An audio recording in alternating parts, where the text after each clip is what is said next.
Mr. President, we appreciate your presence here, and we recognize it as your affirmation of the importance of the free and adversarial press.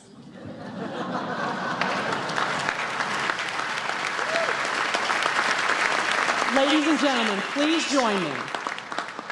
Raise a glass in a toast to the President of the United States of America.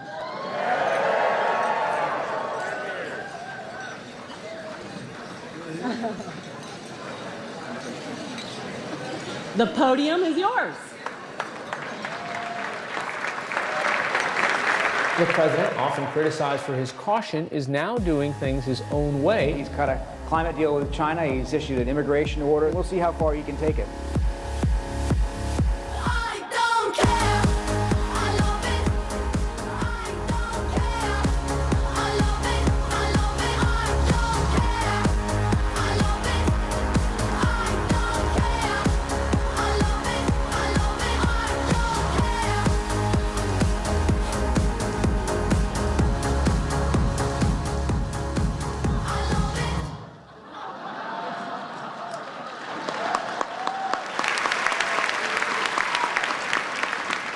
Good evening, everybody.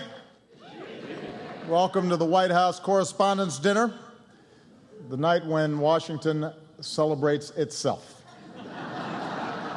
Somebody's got to do it. And welcome to the fourth quarter of my presidency. It's true, that was Michelle cheering. Fact is, I feel more loose and relaxed than ever. Those Joe Biden shoulder massages, they're like magic. You should try one. Oh, you have?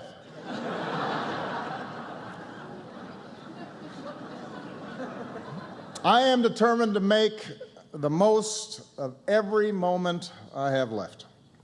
After the midterm elections, my advisors asked me, Mr. President, do you have a bucket list? And I said, well, I have something that rhymes with bucket list.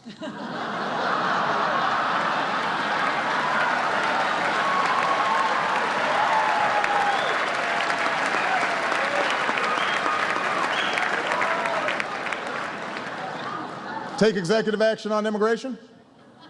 Bucket. New climate regulations? Bucket. It's the right thing to do. And my new attitude is paying off. Look at my Cuba policy. The Castro brothers are here tonight. Welcome to America, amigos. ¿Qué pasa? What?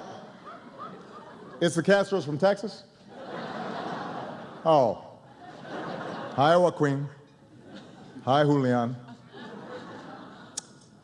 Anyway, being president is never easy. I still have to fix a broken immigration system, issue veto threats, negotiate with Iran, all while finding time to pray 5 times a day. Which is strenuous. And it is no wonder that people keep pointing out how the presidency has aged me. I look so old, John Boehner's already invited Netanyahu to speak at my funeral.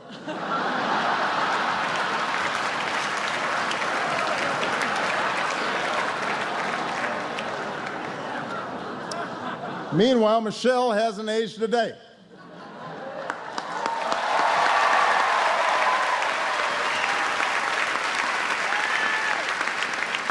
I ask her what her secret is. She just says, fresh fruits and vegetables. It's aggravating.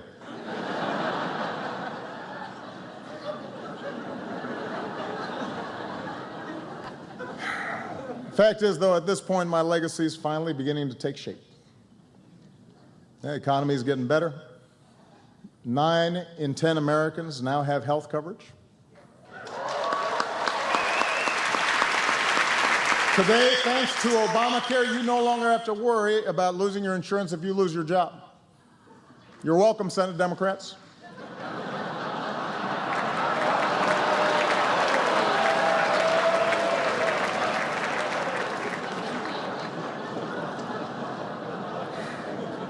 Now, look, it is true I have not managed to make everybody happy.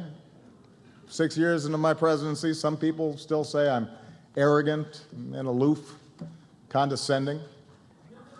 Some people are so dumb. No wonder I don't meet with them. And that's not all people say about me. A few weeks ago, Dick Cheney says he thinks I'm the worst president of his lifetime. Which is interesting because I think Dick Cheney is the worst president of my lifetime.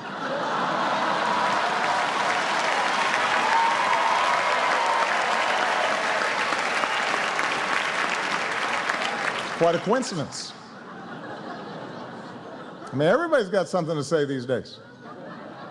Mike Huckabee recently said, people shouldn't join our military until a true conservative is elected president. Think about that. It was so outrageous, 47 Ayatollahs wrote us a letter trying to explain to Huckabee how our system works.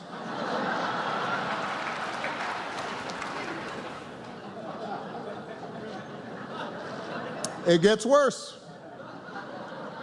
Just this week, Michelle Bachmann actually predicted that I would bring about the biblical end of days. Now that's a legacy. That's big. I mean, Lincoln, Washington, they didn't do that.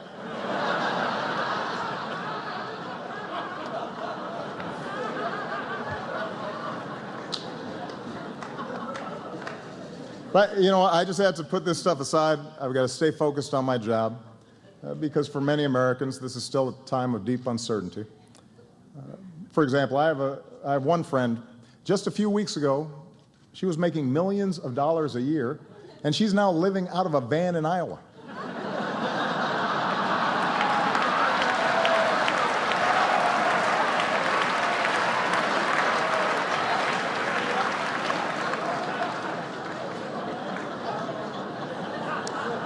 Meanwhile, back here in our nation's capital, we're always dealing with new challenges. I'm happy to report that the Secret Service, thanks to some excellent reporting by White House correspondents, they're really focusing on some of the issues that have come up, and they finally figured out a foolproof way to keep people off my lawn. There it is.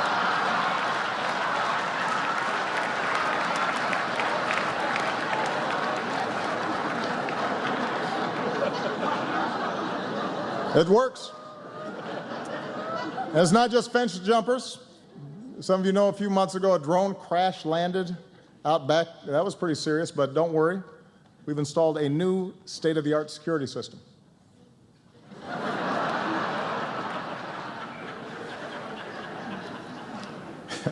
You know what? Let me set the record straight. I tease Joe sometimes, but he has been at my side for 7 years. I love that man. He's not just a great vice president, he is a great friend. We've gotten so close in some places in Indiana, they won't serve us pizza anymore.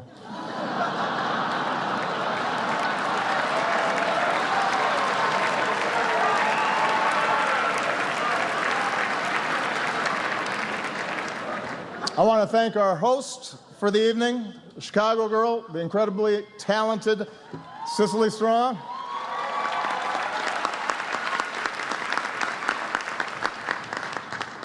On Saturday Night Live, Cicely impersonates CNN anchor Brooke Baldwin, which is surprising because usually the only people impersonating journalists on CNN are journalists on CNN.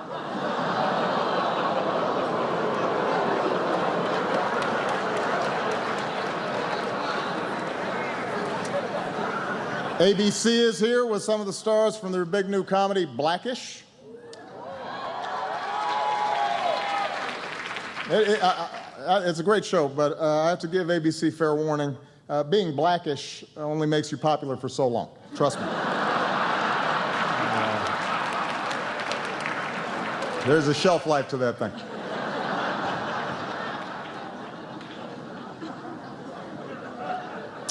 As always, the reporters here had a lot to cover over the last year. Here on the East Coast, one big story was the brutal winter. The polar vortex caused so many record lows, they renamed it MSNBC.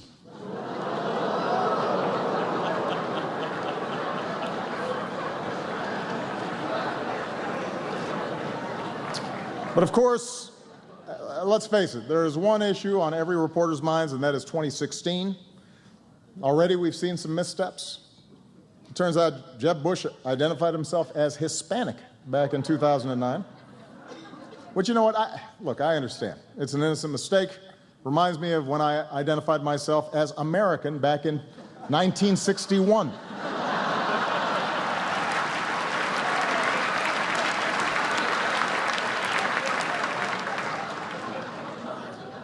Ted Cruz said that denying the existence of climate change made him like Galileo. Now, that's not really an apt comparison. Galileo believed the Earth revolves around the sun. Ted Cruz believes the Earth revolves around Ted Cruz.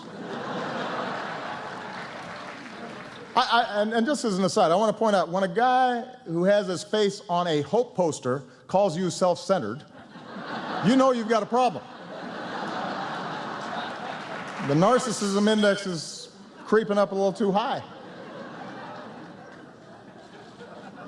Meanwhile, Rick Santorum announced that he would not attend the same-sex wedding of a friend or a loved one, to which gays and lesbians across the country responded, "That's not going to be a problem." Don't sweat that one.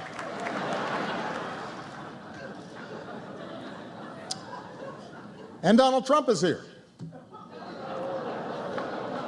Still.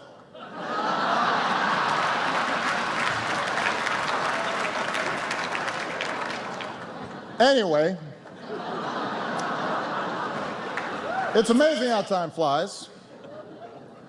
Soon the first presidential contest will take place, and I, for one, cannot wait to see who the Koch brothers pick.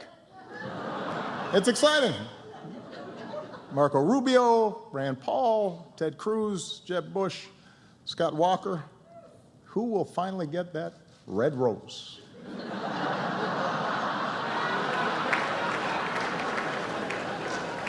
The winner gets a $1 billion war chest. The runner-up gets to be the Bachelor on the next season of The Bachelor. I mean, seriously, $1 billion from just two guys. Is it just me, or does that feel a little excessive? I mean, it's almost insulting to the candidates. The Koch brothers think they need to spend $1 billion to get folks to like one of these people. It's got to hurt their feelings a little bit. And look, I know I've raised a lot of money too, but in all fairness, my middle name is Hussein. What's their excuse?